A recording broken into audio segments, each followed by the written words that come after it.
주거비는 인정되는 비율이 가장 높고요. 그 다음이 의료비입니다. 교육비는 특수교육이 필요한 경우에 한해서 인정된다.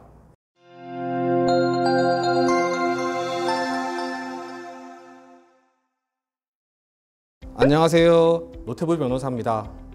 이전 영상에서 변제금은 월 소득에서 생계비를 빼면 된다 라고 말씀드렸습니다.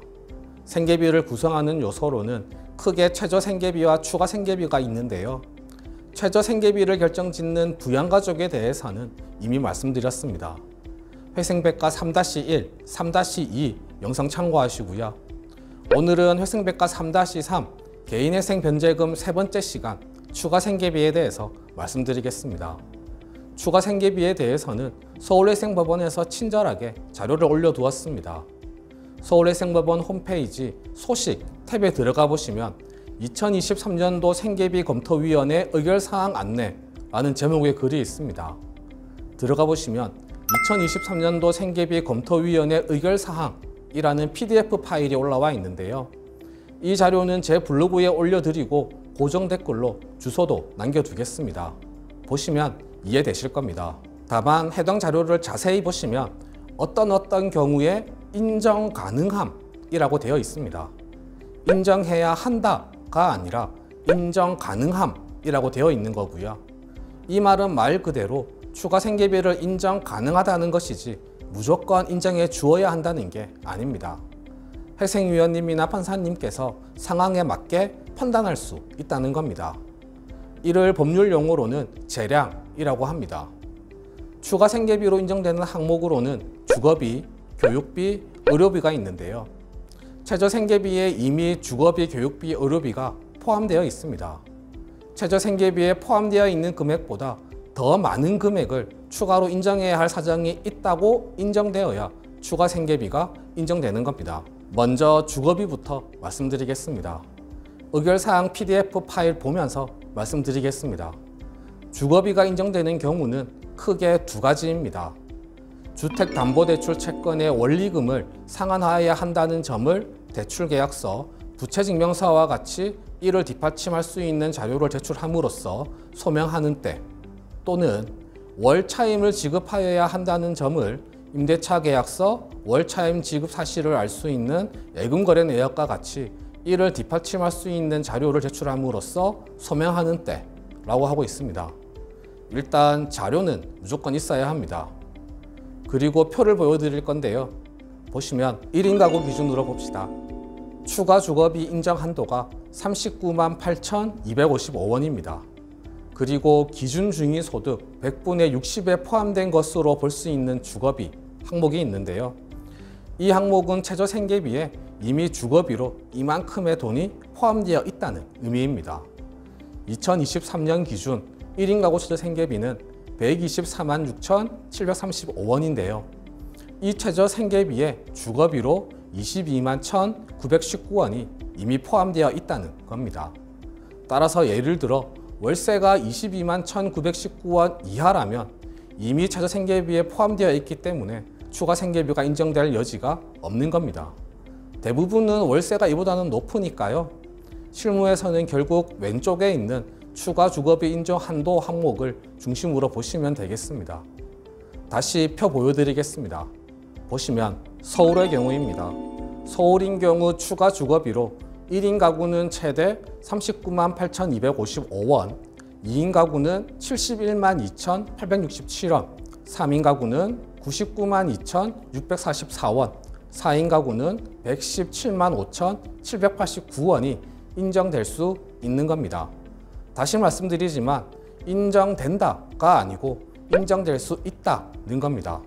간혹 이 자료를 보시고 4인 가구이니까 117만 원이 추가 생계비로 인정된다고 전제하고 상담을 하시는 분들이 계시는데요.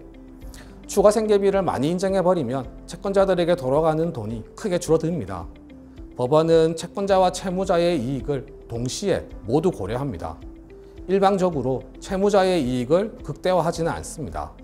실무에서는 추가 생계비로 주거비는 30만 원 정도가 거의 최대치로 보입니다. 4인 가구이고 채무자의 월소득이 아주 높다면 모르겠는데요. 그런데 월소득이 아주 높은 분이 개인회생을 하는 경우는 드물겠습니다.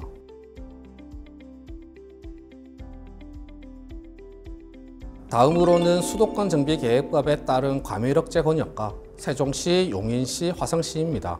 서울은 제외되고요. 과밀억제 권역은 잠깐 보여드리겠습니다. 필요하시면 정지해서 확인하시기 바랍니다.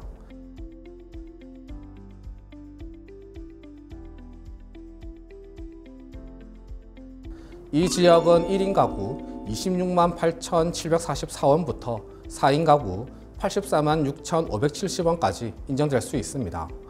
다음으로는 과밀억제 권역이 아닌 광역시, 안산시, 김포시, 강주시, 파주시입니다. 1인 가구 15만 1,337원부터 4인 가구 44만 6,800원까지입니다. 그 밖의 지역은 1인 가구 9만 9,564원부터 4인 가구 29만 3,948원까지입니다. 소개해드린 것과 같이 지역 및 가구 수에 따라서 주거비로 인정될 수 있는 금액이 정해져 있고, 다만 정해진 금액은 일용산 최대치이고 실무에서는 이보다 더 적은 금액이 인정된다 정도로 이해하시면 되겠습니다. 다음으로는 교육비입니다. 교육비도 두 가지 경우에 인정될 수 있습니다. 미성년 자녀에 대한 공교육비로서 합리적이고 필요한 비용을 지속적으로 지출해야 하는 점을 납부고지서, 납입증명서와 같이 이를 뒷받침할 수 있는 자료를 제출함으로써 소명하는 때, 또는 채무자가 자녀의 신체적 내지 정신적 장애 등으로 특수한 교육이 필요하여 지속적으로 비용을 지출해야 한다는 점을 장애인 증명서, 진단서, 납입증명서와 같이 이를 뒷받침할 수 있는 자료를 제출함으로써 소명하는 때에 인정될 수 있습니다. 첫 번째, 공교육에 대해서 정하고 있는데요. 대부분의 공교육은 무상이니까요. 실무에서는 적용될 여지가 거의 없습니다. 다만 특수한 교육이 필요한 경우는 유의미하겠습니다. 자녀분에게 장애가 있어서 특수한 교육이 필요하고 이에 대한 비용을 과거에도 지출해왔고 앞으로도 지속적으로 지출해야 한다면 교육비를 추가 생계비로 인정받을 여지가 충분히 있겠습니다. 인정되는 금액은 공교육비의 경우 15만 원까지이고 특수교육비의 경우는 50만 원까지입니다. 그리고 특수교육비의 경우 특별한 사정이 있다면 50만 원을 넘는 금액도 인정될 수 있습니다.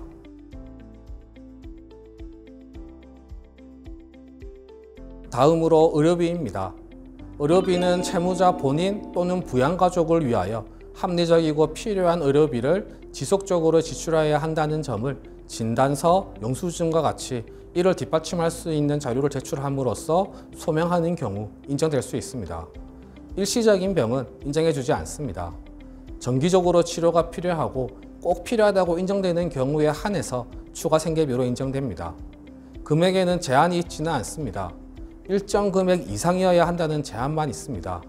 구체적인 금액은 고정 댓글로 링크 남겨드린 PDF 파일 확인해 보시고요.